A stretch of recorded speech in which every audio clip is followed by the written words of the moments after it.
오늘은 창세기 29장 31절부터 35절까지 말씀 함께 보겠습니다. 교독해서 읽어볼게요.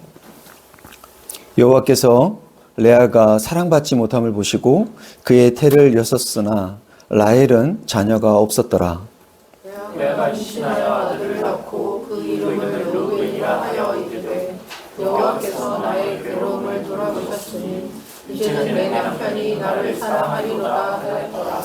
그가 다시 임신하여 아들을 낳고 이르되 여호와께서 내가 사랑받지 못함을 들으셨으므로 내게 이 아들도 주셨도다 하고 그의 이름을 시므온이라 하였으며 그가 또 임신하여 아들을 낳고 이르되 내가 그에게 새 아들을 낳았으니 내 남편이 지금부터 나와 연합하리로다 하고 그의 이름을 내가 하였으며.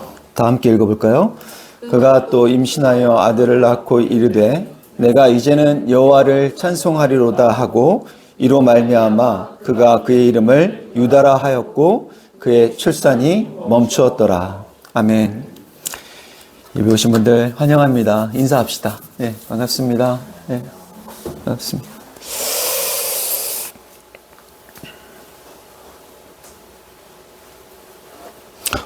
오늘은 사랑받지 못한 이들을 향한 거룩한 사랑이라는 제목으로 말씀을 나누겠습니다. 오늘 우리가 본 말씀, 이 본문의 주인공은 레아입니다. 오늘 레아는 자신의 동생인 라헬보다 먼저 야곱과 결혼하게 된 여인입니다. 그녀는 계산적인 아버지 라반의 결정으로 인해 자신에게 어떤 애정이나 관심도 없는 남자의 아내가 되어야 했습니다.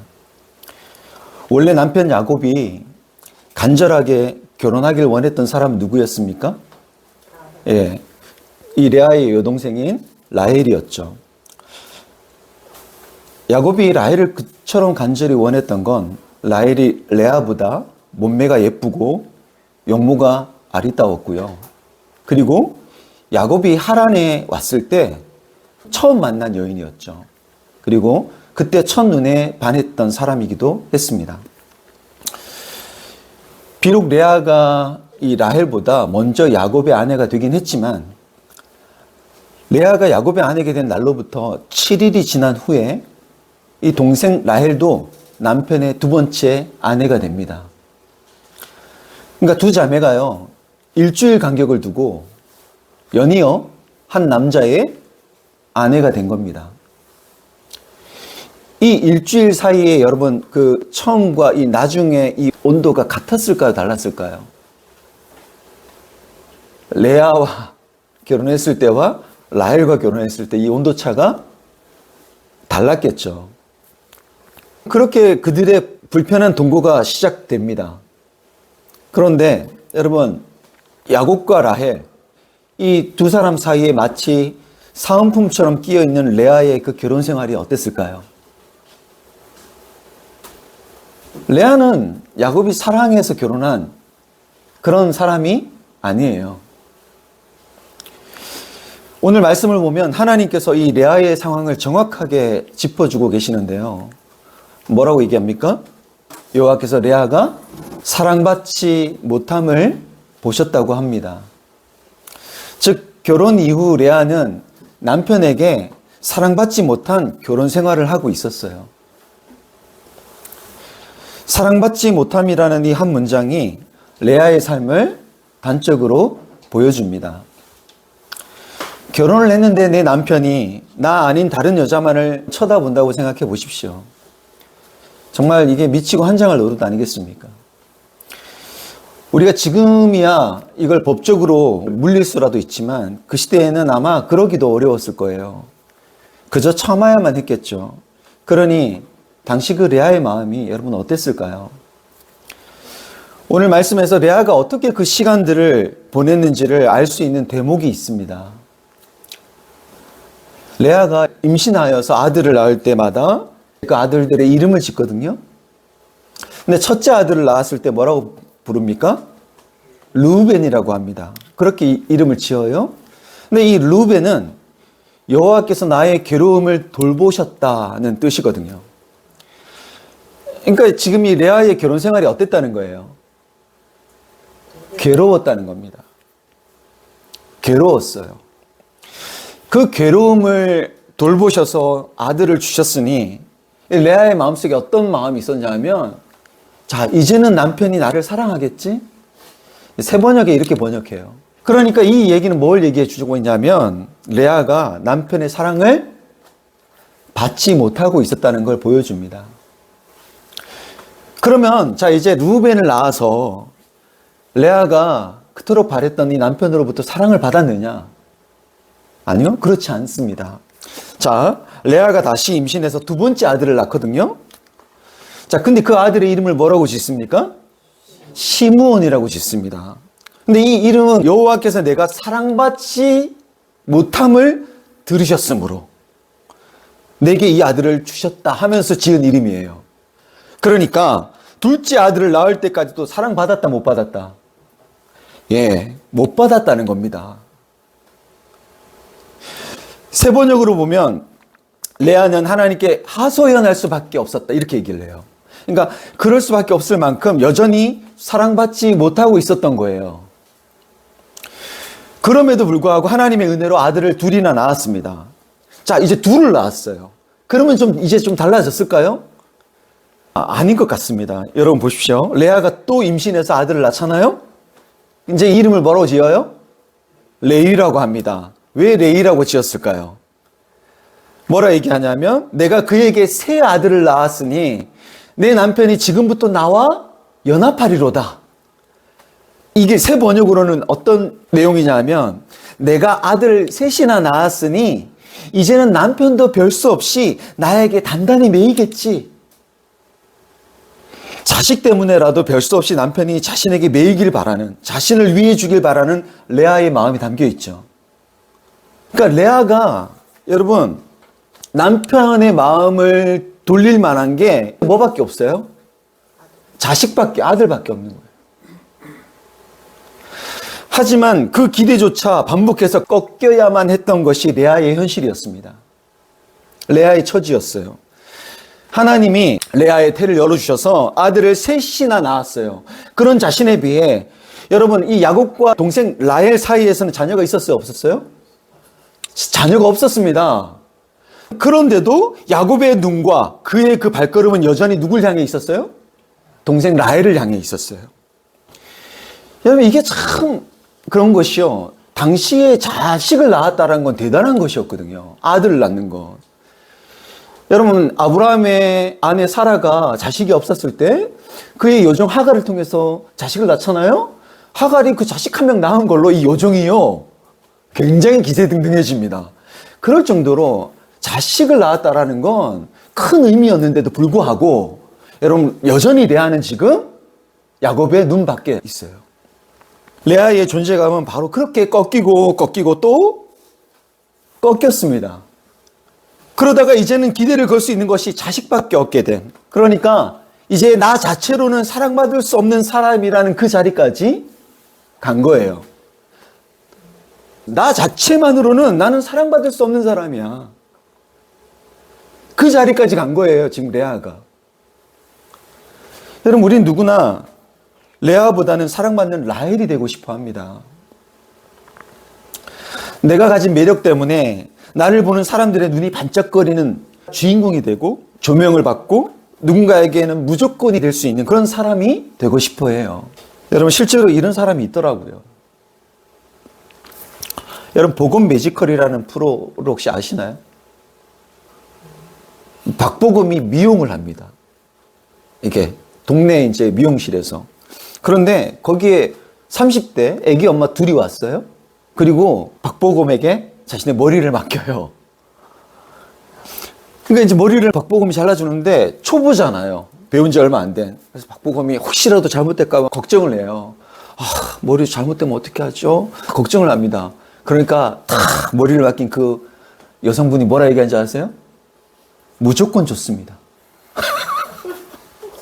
무조건 좋습니다. 걱정하지 마세요. 무조건 좋아요. 이야, 이런 사람이 있더라고요. 이런 사람이. 그런데 여러분, 우리가 다 박복음이겠어요, 우리가? 여러분, 우리의 현실은요, 주목받고 인정받고 무조건 사랑받는 이 복음이나 라헬 같은 사람이기보다 우리는 사랑받지 못하는 레아일 때가 더 많습니다. 친구들끼리 모여서 집값 오른 이야기, 고액의 연봉 얘기를 하는데 그 앞에서 명함도 못 내미는 내 처지를 볼 때 우리는요, 레아가 됩니다. 명절에 가족들이 모이면 잘 나가는 형제들의 이야기로 막 꽃을 피우고 있을 때 나는 방구석에서 입도 뻥끗하지 못한 채 그저 그 웃음소리를 듣고 있을 그 순간 우린 레아가 돼요. 누구 집 자녀는 막 승승장구해요. 너무 잘 나가요. 막 대학도 엄청 명문대 합격하고 그리고 취업도 너무너무 잘 되고 그런데 내 자녀의 앞길은 구말리 같아 보일 때 그때 우리는요 자신감을 잃은 레아가 됩니다. 자녀들을 다 키워놓은 그 노년에 어떤 자식도 연락 하나 없고 이제 더 이상 자녀들이 찾지 않는 것 같을 때 그 텅 빈 거실에서 TV 소리에 의지해 잠들 그때 여러분 레아가 됩니다. 레아가 되는 이런 순간들을 마주할 때 우리 안에는요 지독한 우울함이 찾아와요. 내가 이만큼 희생했으면 이만큼 헌신했으면 이제 알아주겠지 싶지만 돌아오는 것은 여전히 차가운 무관심일 때 우리의 자존감은 매번 바닥으로 곤두박질 칩니다. 나라는 존재가 사라진들 누가 알아주기나 할까? 이 바닥난 존재감의 무게를 견디는 것이 우리의 인생에서 가장 고단한 숙제예요. 1등과 스타와 성공한 사람들만을 주목하고 인정하는 이 세상을 우리가 살다 보니까요. 우리의 일상은 늘 눈밖에 나지 않기 위한 싸움의 연속입니다. 학벌이든 재산이든 외모든 가진 사람들은 주목받고 그들 주변에 사람들도 많은데 뭣도 아닌 사람에게 눈길조차 주지 않는 그런 삶을 우리가 살아가고 있잖아요. 그래서 다들 뭐라도 되려고 발버둥칩니다. 사랑받기 위해 충분히 사랑받을 만한 사람이 되기 위해 발버둥칩니다. 주목받으려 하고 예쁘게 보이려 하고 자신의 존재감을 증명하려고 합니다. 여러분 유튜브와 인스타 같은 SNS에 그것을 증명하려는 사진과 글들이 넘치고 넘쳐나요. 그걸 보다 보면 그 SNS 속에 화려한 그들의 삶과 나의 이 평범하고 초라한 일상이 비교가 되거든요. 그러면서 깊은 우울감에 빠지기도 합니다. 여러분 레아가 딱 그런 상태였을 거예요. 라헬과 얼마나 비교가 되었겠어요. 살면서 내가 이렇게 자식을 낳는데도 불구하고 여전히 남편의 그 눈밖에 그 무관심 속에 그 삶을 계속 살아가야만 했으니 그녀의 상심이 얼마나 컸겠습니까? 그렇게 남편에게 주목받지 못하고 남편에게 우선순위가 되지 못하는 그 삶, 그 우울함의 밑바닥에 있을 때 여러분 하나님이 이 레아를 찾아오셨어요. 그리고 레아에게 아들을 주십니다. 자, 그런데 여기서 질문이 생겨요. 여러분 레아가 사랑받지 못함을 보시고 하나님께서 그녀에게 아들을 주신 거라면 그 아들로 인해 다시 남편으로부터 사랑을 받게 해주셔야 될 거 아니에요. 왜냐하면 레아의 바람이 그거니까. 남편으로부터 다시 사랑을 받게 해주셔야 될 거 아니에요. 그 아들을 주셨다면. 그런데 아들을 넷이나 낳았어도 남편 야곱에게 드디어 사랑을 받았더라와 같은 그런 극적 반전이 일어납니까? 일어나지 않습니까? 일어나지 않습니다. 그런 일은 일어나지 않아요. 만일 아들을 주신 이유가 레아가 남편에게 사랑받게 하기 위함이었다면 여러분 이 하나님의 솔루션은 실패한 거예요. 왜? 그런 일은 일어나지 않았으니까요. 그렇다면 하나님 왜 아들을 주신 걸까요? 레아에게. 아들을 주셨어도 남편으로부터 사랑을 받지 못하는데 아들을 왜 주신 거야? 그럴 거라면? 레아가 느끼는 이 갈증을 해결하는데 아무런 도움이 안 되는데? 왜? 그 이유를 오늘 말씀 속에서 우리가 발견할 수 있는데요. 자, 레아가 아들 셋을 낳고 또 임신해서 아들을 낳거든요. 그리고 그 아들의 이름을 뭐라고 짓습니까? 유다라고 짓습니다. 왜 유다라고 짓습니까? 내가 이제는 여호와를 찬송하리로다. 이 마음으로 아들 이름을 유다라고 짓는 거예요. 여러분 이전과 뭐가 달라졌습니까? 예, 남편에 대한 언급이 있어요, 없어요? 없어요. 그리고 슬픔과 그 괴로움의 자리에 뭐가 대신합니까? 찬송이 대신해요. 그녀가 그토록 바랬던 남편의 자리에 누가 계세요? 누구를 바라봐요? 이제 하나님을 바라봅니다. 하나님이 그 자리를 대신합니다. 그리고 이 유다를 낳고 난 이후에 놀랍게도 그녀의 출산이 멈춥니다. 왜 멈춘 걸까요? 이제 아들을 줄 이유가 사라졌거든요. 여러분, 하나님이 아들을 주신 것은 남편 야곱의 마음을 돌이키게 하기 위함이 아니었어요. 우리가 오늘 보다시피 돌아서지 않았으니까. 그러니까 그런 목적이 아니셨던 거죠. 아들을 주실 때마다 사실 하나님이 레아에게 말씀하려고 하신 것은 남편으로부터 네가 사랑받기 위해, 그 사랑을 얻어내기 위해 내가 아들을 준 게 아니야. 레아야, 너는 그럴 때마다 네가 사랑받지 못해 네 자신을 참 못났다고, 참 쓸모없다고 여기겠지만 주목하지 않는 널 내가 주목하고 있었고, 사랑받지 못한 널 내가 사랑하고 있었어. 그것을 알게 해주시려고, 나 같은 사람도 그분이 사랑하고 돌보실 만큼 소중하다는 것, 그것을 그 아들을 주심을 통해 알게 하셔서 무너진 그녀의 자존심을 소생해 주시려고 주신 것입니다. 레아는 그걸 몰랐죠. 그러나 유다를 낳을 때 레아는 그걸 깨닫습니다. 하나님으로부터 사랑을 받고 있음을 그녀가 이제 알게 된 순간, 내 존재 자체가 소중하다는 걸 깨닫게 된 순간 무너진 자존감이 회복됩니다. 여러분, 자존감이 회복될 때 나타나는 특징이 뭐냐면 내가 그토록 사랑을 갈구하던 그 대상에 대한 집착에서 벗어나요. 레아의 바닥난 마음이 하나님의 사랑으로 채워지자 더 이상 남편이 언제쯤 나에게 사랑을 줄까, 그 남편에게 목매지 않습니다. 목매지 않고 그것을 얻지 못하는 자신을 학대하지 않아요. 난 왜 이렇게 못났을까? 난 왜 이렇게 매력이 없을까? 그렇게 자신을 학대하지 않습니다. 그러니까 출산이 멈췄다는 것은 내리막길을 향해 끝없이 추락하는 레아의 자존감이 멈추었다는 거예요. 그것을 말해줍니다. 야곱은 여전히 라헬을 더 사랑했을 거예요. 여전히. 그러나 레아에게 일어난 변화는 뭐예요? 그것과 상관없이 레아는 자유해졌습니다. 나의 가치가 남편에 의해 결정되던 그 시대, 그럴 수 있었던 것은 아무것도 아니라 여겼던 나의 가치를 나를 향한 그분의 그 신실함에서 발견했기 때문입니다. 그리고 그런 고백이 담겨있는 바로 이 유다의 가문에서 여러분, 레아처럼 관심 밖에 있는 이들, 외면당한 이들을 찾아오셔서 그들을 죄와 어둠으로부터 건지신 누가 나셔요? 예수 그리스도께서 그 유다의 가문에서 나십니다.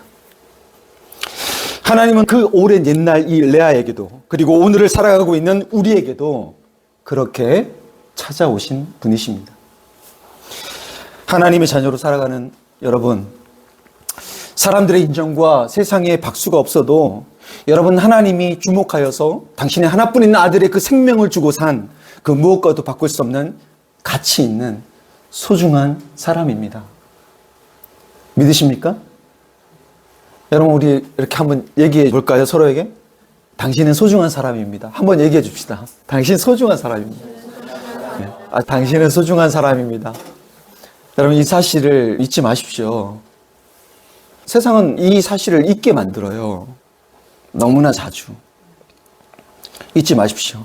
우울해질 때마다, 비교당할 때마다, 아무도 알아봐 주지 않는 것 같아서 서글플 때마다, 그래서 나의 존재감이 없다고 느껴질 때마다 레아를 주목하시고 그녀를 자유케 하신 하나님을 여러분 생각하십시오.